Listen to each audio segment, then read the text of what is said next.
श्री स्वामी समर्थ. दत्त जयंतीला करा ही एक वस्तुदान, तुमच्या जीवनामध्ये लाभेल सुख समृद्धी. मित्रांनो, 26 डिसेंबर मंगळवार दिवस आणि या दिवशी आलेली आहे दत्त जयंती. दरवर्षी मार्गशीर्ष महिन्यातील पौर्णिमेस आपण दत्त जयंती साजरी करतो. दत्तात्रेय महाराजांचा जन्मदिवस मानला जातो. मित्रांनो, या दिवशी आपण ही एक वस्तू नक्की दान करा, जेणेकरून तुमच्या जीवनामध्ये धनधान्य, सुख समृद्धी, ऐश्वर्य यामध्ये कमतरता कधीच भासणार नाही. मित्रांनो, या दत्त जयंतीला आपल्याला जी वस्तू दान करायची आहे, ती वस्तू दान केल्याने आपल्या कुंडलीतील गुरुग्रह हा मजबूत होतो. मित्रांनो, आपल्या कुंडलीतील गुरुग्रह मजबूत असणं खूप महत्त्वाचं आहे. कारण ज्यांच्या कुंडलीमध्ये गुरुग्रह मजबूत असतो, चांगल्या स्थितीमध्ये असतो, त्या लोकांनी घेतलेले कोणतेही निर्णय नेहमीच यशस्वी ठरतात. जीवनात कोणत्याही प्रकारच्या अडचणी येत नाहीत. जरी काही अडचणी आल्या तरी त्यात काही काळातच दूर होतात. वैवाहिक जीवनामध्ये काही समस्या अडचणी असतील तर त्यासुद्धा या गुरुग्रहाच्या प्रबळतेने दूर होतात. मात्र याउलट जर कुंडलीतील गुरुग्रह कमजोर असेल तर वारंवार आपल्या जीवनामध्ये काही ना काही अडचणी, समस्या येतच राहतात. उद्योगधंद्यामध्ये तोटा होतो. घरातील आजारपण हटत नाही.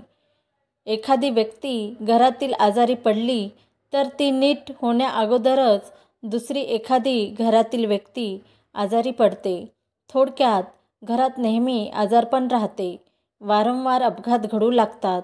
आणि म्हणूनच मित्रांनो, आपल्या कुंडलीतील गुरुग्रह मजबूत करण्यासाठी दत्त जयंतीस आपण काही उपाय नक्की करा. आज आपण अशा वस्तू पाहणार आहोत की ज्यांचे दान आपण या दत्त जयंतीला करायचे आहे. मित्रांनो, आपल्या हिंदू धर्मशास्त्रात दानाचा फार मोठे महत्त्व आहे. असे मानले जाते की जितकं दान आपण करतो त्याच्या अनंत पटीने ते आपल्याकडे परत येत असतं. आणि त्यातल्या त्यात जर हे दान आपण विशेष तिथींना केले तर त्याचा प्रभाव हा कितीतरी पटीने अधिक वाढतो. मित्रांनो, या दत्त जयंतीचा पण गरिबांना, गोरगरजू व्यक्ती आहेत ज्यांना खरंच मदतीची गरज आहे, अशा लोकांना पिवळ्या रंगाच्या वस्तूंचा नक्की दान करा. कारण पिवळा रंग हा गुरुग्रहाला प्रभावित करतो. गुरुग्रह मजबूत करणारा हा रंग आहे. या रंगाच्या वस्तू दान केल्याने आपले कुंडलीतील गुरुग्रह मजबूत होण्यास मदत होते. आणि म्हणून आपण या दत्त जयंतीला पिवळ्या रंगाच्या वस्तू दान करायच्या आहेत. मित्रांनो, ज्या लोकांना शक्य आहे त्यांनी जर या दिवशी सोने दान केलं तर त्याचे अत्यंत शुभ परिणाम बघायला मिळतात. पण प्रत्येकालाच हे करणे शक्य नाही. तर तुम्ही यथाशक्ती कोणतेही पिवळ्या रंगाच्या वस्तू दान करू शकता. तितकाच फायदा तुम्हाला होणार आहे. तुम्ही हळद दान करू शकता, पिवळी चण्याची डाळ, गूळ, पिवळ्या रंगाचे वस्त्र, पिवळ्या रंगाचे फळ असतील, कोणत्याही पिवळ्या रंगाच्या वस्तूंचे दान आपण या दिवशी करू शकता.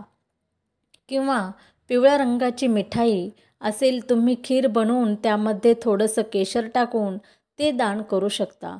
सोबतच जर शक्य असेल तर आपण स्वतःसुद्धा या दिवशी पिवळ्या रंगाचे वस्त्र परिधान करायचे आहे. मित्रांनो, प्रत्येक गुरुवारी जर आपण पिवळ्या रंगाचे वस्त्र परिधान केले, गोरगरिबांना पिवळ्या रंगाच्या वस्तू दान केल्या, तरीसुद्धा आपल्या कुंडलीतील गुरुग्रह मजबूत होण्यास मदत होते. मित्रांनो, यथाशक्ती जेवढं तुम्हाला शक्य आहे त्याप्रमाणे तुम्ही दान करू शकता. मात्र एक गोष्ट लक्षात ठेवा की हे दान करताना ते निस्वार्थ भावनेने करा, तरच त्याचे योग्य फळ तुम्हाला मिळेल.